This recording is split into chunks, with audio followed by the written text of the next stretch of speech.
19-year-old Kendrec McDade in Pasadena. Police shot and killed him on Saturday after a man called 911 claiming the high school football star and his friend robbed him at gunpoint. Tonight, police are saying that story is a lie.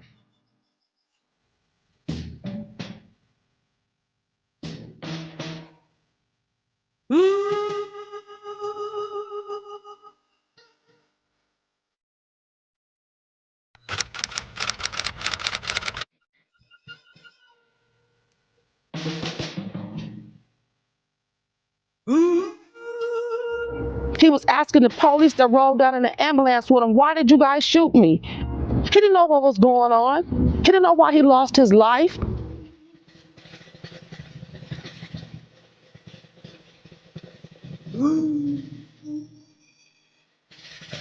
Why did they shoot me? These are the last words spoken by 19-year-old Kendrec McDade on March 24th, 2012. McDade was fatally shot by 2 police officers in Pasadena, California, after they claimed he was reaching for his waistband. It was later revealed he was unarmed.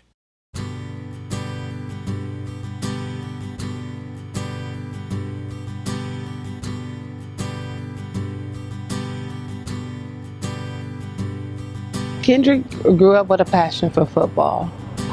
I know that for sure. He started off playing when he was, I think, in 6 years old, 7 years old, somewhere around in there.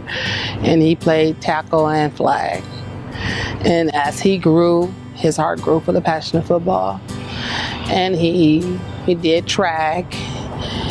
He grew up in this neighborhood right here where we are, counseling the kids around the neighborhood, walking them to school. He just was an all-around good kid. McDade was a standout football player at Azusa High School and a current college student at the time of the shooting. He was a vibrant young man full of life and high aspirations. After initially wanting to play in the NFL, his mother, Anya Slaughter, convinced him to seek an alternate path and began a career as a lawyer, taking classes at Citrus College. He always wanted to go to the NFL, but me being the mother that I am, I was like, hey, you need to find a different career, a different challenge in your life that you want to take on just in case the NFL doesn't work out or you get in there and it's not what it seemed to be. So he thought first he wanted to be a fireman, and that kind of discouraged him a little bit. So then he went from being a fireman to wanting to be a lawyer. So before he left, that was his dreams, was to go through college, start in the community college, and then go on to a university. Being a child of God, we had Sundays half the day in church. He was just a person that people adapt to. He was a likable person. He was funny and quiet at the same time. And the kids in the neighborhood, I guess they adapted to him because of my daughter. Me being a single parent and working.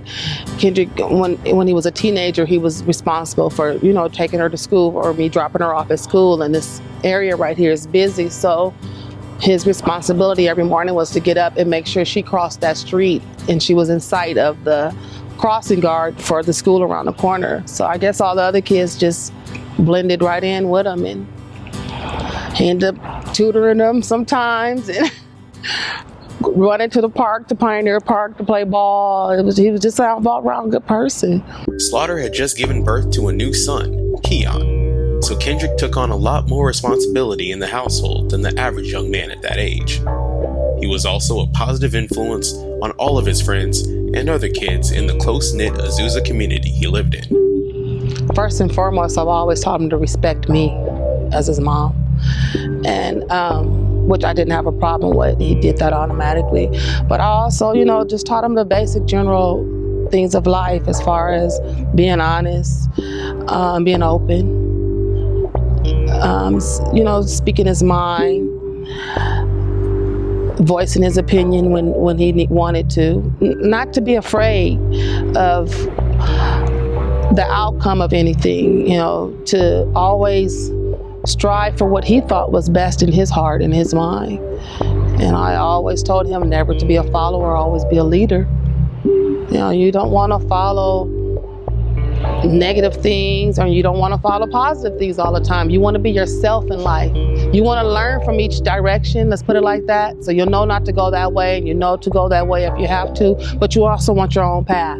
On March 24th, 2012, McDade was dropped off in Pasadena with his father Kenneth for the evening. Kendrec went out for the night with a friend. He would not return to his father's house. His parents would never see him alive again. 3 hours before all of that happened, a little bit shortly after 7 that night, I had dropped him off out there to visit his father's side of the family, his grandfather and his other brothers and sisters on his dad's side. So he was out there visiting, and I was going to go pick him back up on Sunday because he lived out here in Azusa with me.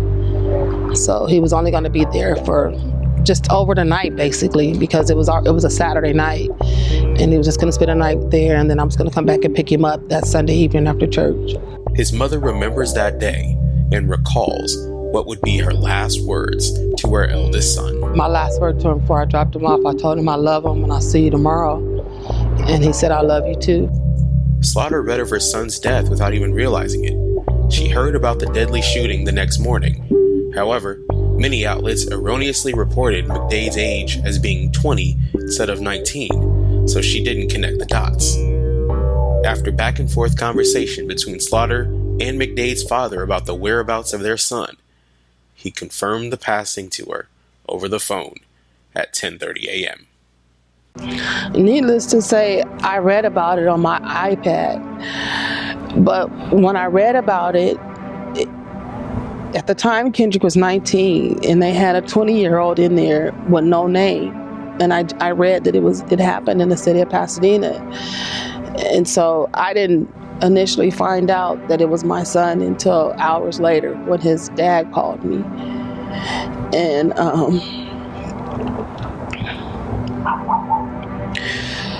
he asked me had I had come back to get him that night, and I said no. I told you guys I'll be back out there later on today. I said, but the baby's been up all night, whining. I said, so I don't even think I'm gonna go to church. I said, just can you bring him to me later? And he goes, well, he's not here. He was like, are you sure you didn't come back and get him? I said, no. Maybe he was over someone's house playing a game and he fell asleep and he was just there not answering his phone, or just didn't come back to his dad's house that morning. And then a few hours later he called me back, and that's when he told me that the Pasadena police had killed my son. To this day, Slaughter maintains that the Pasadena Police Department never reached out to her to confirm the news of her son's death. She reached out to the department directly to Police Chief Philip Sanchez, whom she says misled, gave the runaround to, and directly lied to her throughout the entire case. Pasadena police never reached out to me. They automatically assumed that Kendrec was a criminal, so they called every police department in this area, even Azusa and Glendora, which is the next city over. They were reached out to, but no one ever came and knocked on my door and told me anything. His dad called me hours later. The next Sunday, I read about it again, like I say, on my iPad, like 8:30 or 9 o'clock in the morning. And his dad called me about 10:30.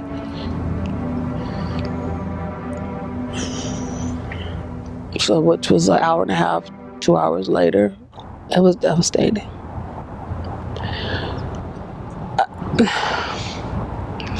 I couldn't hear him at first. I kept thinking that he was saying that he was in jail. And I said, not Kendrec, because Kendrec don't do things to go to jail. And so he started hollering. He said, no, they killed him. And I said, they what? And when he said it the second time, I just started screaming. And I started banging my head against my wall. I just started screaming, and I started running through the house.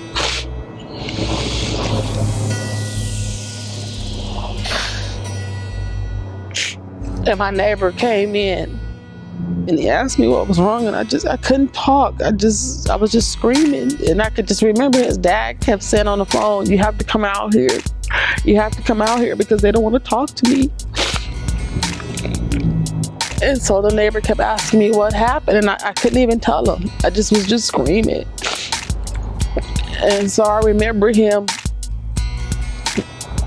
asking me, was everything okay? And I just started screaming, saying, "The police killed my son. They killed my son." And I called my mom.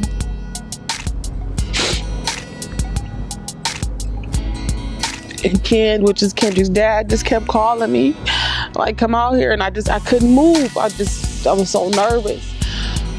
So the neighbor and his fiance, they comforted me, and they took me out there because I couldn't function. As far as my mind was just going crazy because I just couldn't believe it. And so when I got to the Pasadena Police Department, they asked me to go to Huntington. And when I got to Huntington, I went into shock. I started screaming and hollering. I started pulling my hair out, and I couldn't go in there. I remember it raining, and I just looked up at the rain, and I just was crying, and so I asked the dad, would he, go in and do whatever they were asking to do. And then when I saw him come back out of the door, I lost it. I just took off running up Fair Oaks. I didn't want to be bothered with anybody else. I went into a state of shock.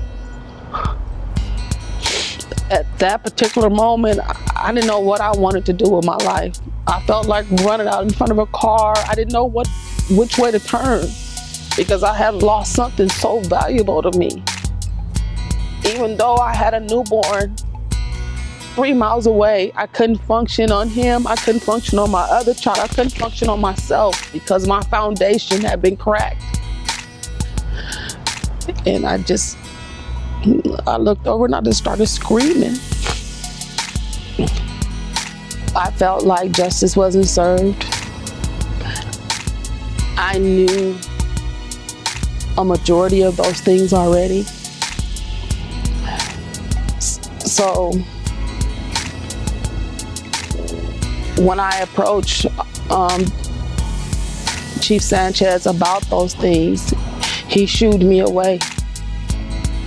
The same way he shooed the public away, and he kept shooing everybody away until it came out, because he knew that they were wrong.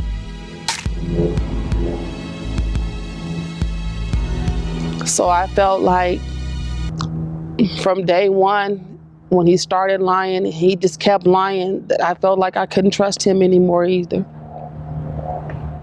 Because I had started to try to lean in, to try to trust him, only because I was a mother that wanted to know what happened to my son. Officer Newland and Officer Griffin intentionally gunned down my son because they wasn't even the officers on the call. The officers that had the call were already en route with the 911 caller and the young man who actually did the robbery. My son was 3 or 4 blocks away in a whole different environment when they saw him. They never turned on their lights. They never once told him to stop. They never once told him that they wanted to talk to him. When they approached him, they immediately drew out their guns. So anyone in their right mind is gonna run. Who's gonna stand there and get shot? It was less than 2 months before that Trayvon Martin had just gotten killed on that same corner. Within 2 weeks before that, I had a friend's son that had gotten set up by the Pasadena police on that same corner. So like I was telling him before, my son knew. We lived here in Azusa. He knew. He knew the difference in the police departments. Azusa, the police department, respect you. Pasadena Police Department do not.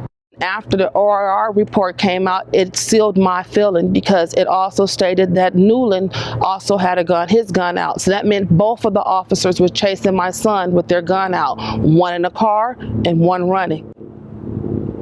So they intentionally assassinated my baby.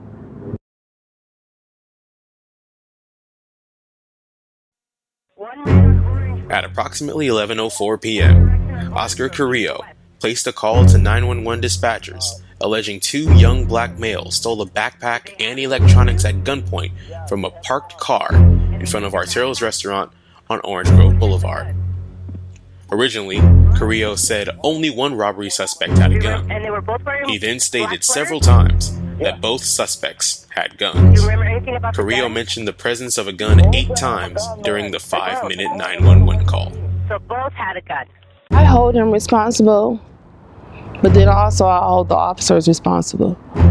And I also hold the dispatcher lady responsible, because if you really, really listen to that call, the dispatch lady is the one who is the first person who says anything about a gun. She keeps saying, did they have a gun? Did they have a gun? Did they have a gun? Did they have a gun? She said it more than 4 times. So finally he goes, yes, yes, yes, they had a gun, because he wanted a fast response. That was his second call. That was his second call to them. Because from what I'm understanding and what I found to be true, he knew the young man. They knew each other, but he didn't know Kendrec. So he had called the Pasadena police prior to that to report this young man. They didn't come fast enough. So the second call, you hear the young lady asking him, do they have a gun? Do they have a gun? So he says yes, to get a faster response for them to come out. So yeah, I hold him responsible for his lie. I hold the dispatcher lady responsible because she drilled it in his head. He never said anything about a gun, so why would you ask him, did he have a gun? When you're reporting something, you're going to report what's happening to you. You understand what I mean? So you're going to report what's happening to you. So if I come at you and I charge you with a knife, you're going to call the police. You're going to say, she charged me with a knife. Not she charged me with a knife and a gun.